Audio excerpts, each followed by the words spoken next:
ऐन कापूस वेचणी हंगामामध्ये मजूर टंचाईची समस्या शेतकऱ्यांना भेडसावते। कापूस वेचणीसाठी मजुरीही भरपूर द्यावी लागते, शिवाय वेळही खर्च होतो आणि या सर्वांवरती मात करण्यासाठी कापूस वेचणी यंत्र तयार करण्यात आलेलं आहे।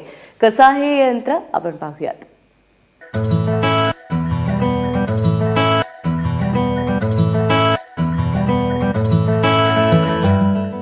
हे व्हॅक्यूम क्लीनर नाही तर कापूस वेचणी यंत्र आहे। शेतकऱ्यांची मजुराची समस्या सोडवण्यासाठी हे बनवण्यात आलंय। नुकतंच औरंगाबादमध्ये झालेल्या कृषी प्रदर्शनात हे शेतकऱ्यांना पाहायला मिळालं।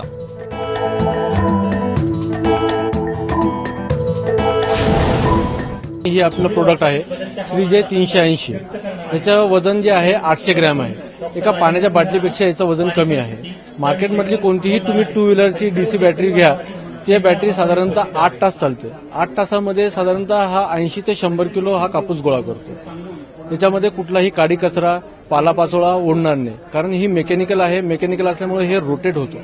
रोटेट झाल्यामुळे हा बॅक साईडला याच्यात कापूस जमा होतो। मागच्या बाजूला आपण 5 किलोची एक बॅग दिलेली आहे। ह्या बॅगमध्ये तो कापूस जमा होणार। तो कापूस जमा झालेला याच्यामध्ये तुम्ही बाहेर जाऊन काढू शकतात।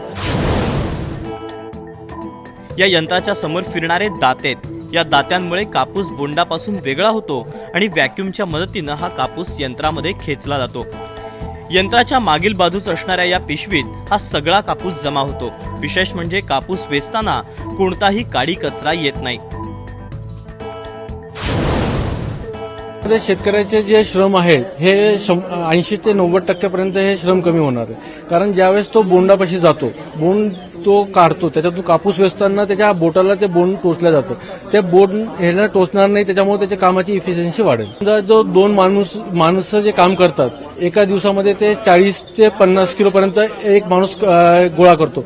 हा 2 माणसाचं काम करतो। हा दिवसभरामध्ये 80 ते 100 किलो कापूस गोळा करतो। शेतकऱ्यांना कापूस वेचणीसाठी मजुरांची समस्या दरवर्षी भेडसावते। 1 किलो कापूस वेचण्यासाठी 8 ते 9 रुपये मजुरी द्यावी लागते, म्हणजेच क्विंटलला 800 ते 900 रुपये। शिवाय कापूस वेचणीसाठी वेळही जातो। 12 वॉल्टच्या बॅटरीवर चालणारे हे यंत्र दिवसभरात 100 किलो कापूस वेचतं। या यंत्राच्या उपयोगामुळे मजुरांची समस्या तर सुटतेच, शिवाय उत्पादन खर्चात आणि वेळेतही मोठी बचत होते। टनेज वेचणीला मजुरी भरपूर लागते। याच्यामध्ये मजुरी 40 ते 50% लागेल फक्त। त्यामुळे शेतकऱ्यासाठी भरपूर उपयुक्त आहे। टाइम किती झाला त्या याच्यामध्ये? असं हात वेचणीमध्ये भरपूर टाइम जात होता, याच्या निम्मे टाइम लागेल। गावाकडे आज कापूस वेचणीसाठी मजूर भेटत नाहीये, त्यामुळे त्यांचा हा त्रास वाचणार आहे। मशीनमुळे लवकर कापूस वेचणी होईल आणि शेतकऱ्यांना त्याचा निश्चितच फायदा होईल। कापूस गोळा करताना कचरा येत नसल्यानं कापसाची गुणवत्ताही सुधारते। कमी किमतीत अशी यंत्र शेतकऱ्यांना मिळाल्यास या पांढऱ्या सोन्यापासून सोन्यासारखं उत्पन्न मिळेल। कृष्णा केंडे, एबीपी माझा, औरंगाबाद।